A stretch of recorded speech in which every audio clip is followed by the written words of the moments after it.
जय गुरुदेव। कलयुग में आज के आदमी के पास ना तो समय है ना सामर्थ्य, इसलिए पिछले युगों की साधना इस समय यानी कलयुग में मुनासिब नहीं। चारों तरफ तीर्थों में घूमकर देखो, कोई सिद्ध बना बैठा है, कोई नाथ बना बैठा है, कोई देवी देवता का अवतार बना बैठा है। अरे ये सब काल का धोखा है। सत्संग में चाहे एक ही बात भले ही क्यों ना सुनाई जाए, मगर महात्मा अपने सत्संग में क्या दया दुआ बरकत देते और देंगे, इसका कोई आकलन नहीं कर सकता। जय गुरुदेव नाम इतना बड़ा जहाज हमारे गुरु महाराज इस धराधाम पर लगा कर गए। अगर सारी दुनिया इस जहाज पर बैठ जाए तब भी ये जहाज खाली रहेगा। ये जहाज सबको पार करेगा। गुरु के आगे न देवी है, न देवता है और न जाति है, न योगी है, न ऋषि है, न मुनि है, न ज्ञानी है, न तपस्वी है। गुरु के आगे न राम है, न कृष्ण है, न अक्षर पद यानी सहस्त्र कमल, न ब्रह्म और न पार ब्रह्म और न सत्पुरुष अनामी। गुरु इन सबसे ऊपर और सबसे न्यारा है। शब्द की महिमा महात्माओं ने अलग अलग तरीके से वर्णन किया है। हिंदू महात्माओं ने शब्द को आकाशवाणी देववाणी कहा है। गुरु नानक साहब ने शब्द को धुर की वाणी अनहद वाणी कहा है। मुसलमान फकीरों ने शब्द को कलमा आयते आसमानी आवाज कहा है। ईसा मसीह साहब ने उसी शब्द को वर्ड या लॉर्ड्स गॉड्स कहकर वर्णन किया। जो चीन में महात्मा हुए उन्होंने शब्द को ताओ कहा। वो महात्माओं की भाषा में नाम कहा जाता है। नाम हर वक्त तुम्हारे घट में शरीर रूपी मंदिर में अनावरत उतर रहा है। जब वो मालिक अपनी आवाज लगाता है तो शब्द में इतनी कशिश है कि चुंबक की तरह वो जीवों को अपनी ओर खींच लेता है। बड़े बड़े कलाकार बंबई में बैठकर कोई राम बन जाते हैं, कोई कृष्ण। उनकी फोटो छपकर बाजारों में आ जाती है, कैलेंडर बन जाते हैं। आप लोग उनकी फोटो को खरीद कर घर में रखते हैं, उनकी पूजा करते हो, मगर आप लोगों को नहीं मालूम कि वो उधर शराब पीते हैं। ये कितनी बड़ी अज्ञानता है। ऐसी पूजा से फिर क्या लाभ होगा? इस पर सब लोग विचार करो।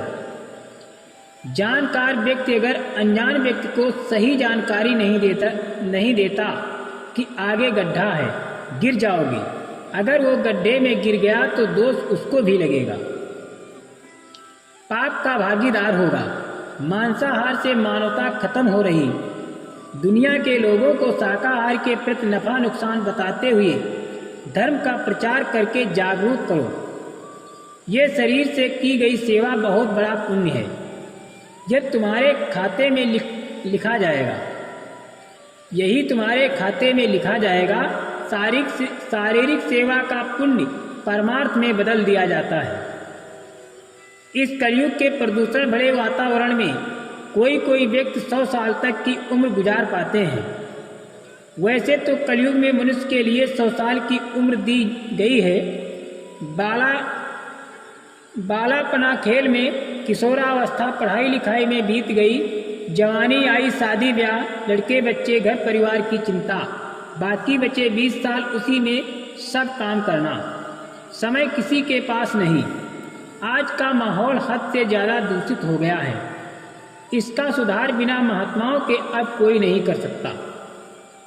रामराज कोई भाषण देने से नहीं आएगा, तोड़ फोड़ आंदोलन हड़ताल से भी नहीं आने वाला।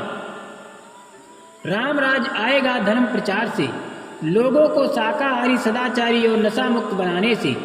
मांसाहार और शराब ही ऐसे दुर्व्यसन हैं जिन्होंने समूचे समाज को बिगाड़ रखा है। अपराध और हिंसा इन्हीं की देन है। रामराज लाना है तो सबको शाकाहार की डगर पर चलना पड़ेगा। मनुष्य अपने इष्ट पत्थर के बनाए मंदिर, मस्जिद, गिरजाघर, गुरुद्वारे की कद्र करता है। अगर इन जगहों पर कोई मांस का लोथड़ा डालता है तो सभी लोग लड़ाई झगड़ा करते हैं कि तुमने हमारे भगवान देवता के पवित्र मंदिर, मस्जिद, चर्च, गुरुद्वारे को गंदा और अपवित्र, नापाक क्यों कर दिया।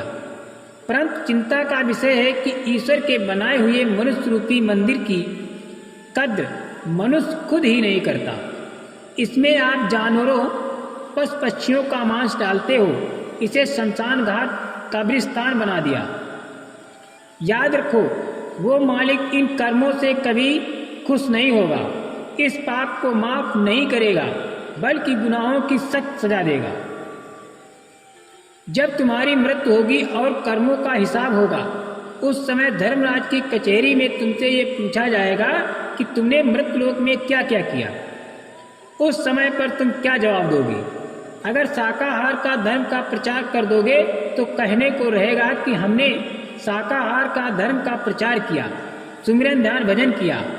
अंतोगत्वा यही प्रचार तुम्हारे खाते में लिखा जाएगा और तुम्हारी मदद करेगा। मनुष्य की एक ही जाति है, वो है मानव जाति। हमें इसी मनुष्य जामे में बैठकर उस मालिक की भक्ति करनी है, न किसी जात पात, वर्ण, धर्म, मजहब या संप्रदाय के झगड़े में पड़ना है। ब्रह्मा के पुत्र लोमश ऋषि अपने पिता से मुक्ति का रास्ता पूछे तो इस संसार में फैले हुए धर्म, आडंबर, कर्मकांड, पूजा पाठ, जप तप, व्रत, उपासना आदि कराने के लिए कहा।